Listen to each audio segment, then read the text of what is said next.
So what would you say to our listeners who, might be struggling with waiting or might be, in that analysis paralysis? I mean, other than go buy your book, but what would you encourage them to do maybe just today or this week to make a difference in how they're waiting?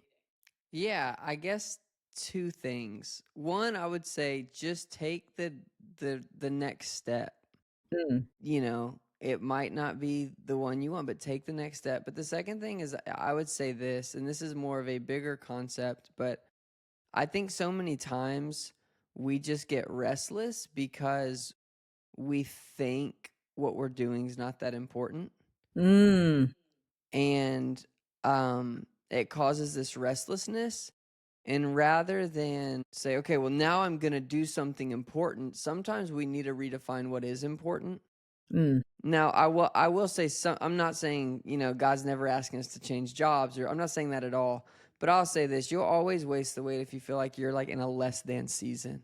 I Mm. have this I have this exercise I do with people where I talk about like what's really great, like who's really great, what's really great. So I'll have them like close their eyes and I'll tell them like, I want you to picture the greatest person you know. Oftentimes it's somebody like their mom, or you know what I mean? Like the greatest person like you can't live without. And so they'll do it. And then I'll be like, most of you probably picked your mom because she, changed your diapers, fed you. She's the person you call when you're stressed, blah, blah, blah. But I talked about how instinctively we know all of the things that make someone truly great tie back to servanthood. And so I just talk about like in any season, while you're waiting or whatever, if you want to make it count and be great in that season, learn to serve other people in that season. Mm. And you can always serve other people. Like that doesn't, you don't need a age limit, a job title, or anything like that to serve them. But I've noticed that when you live like that, A, you're truly great to the people around you. But B, it often opens doors for something that's next. I really love what you said about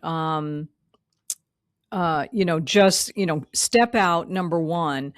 But I also love that you said you might be restless because you think the thing you're doing is not big enough or Yeah. great enough. And I think, we live in a culture of so much comparison, right? So much Yeah. competition. And, it can be easy to say, oh, my work might not be important because look what they're doing.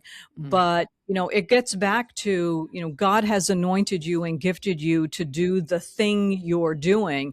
And if he wants you to do the thing somebody else is doing, he's going to make that clear. He's going to gift you and anoint you.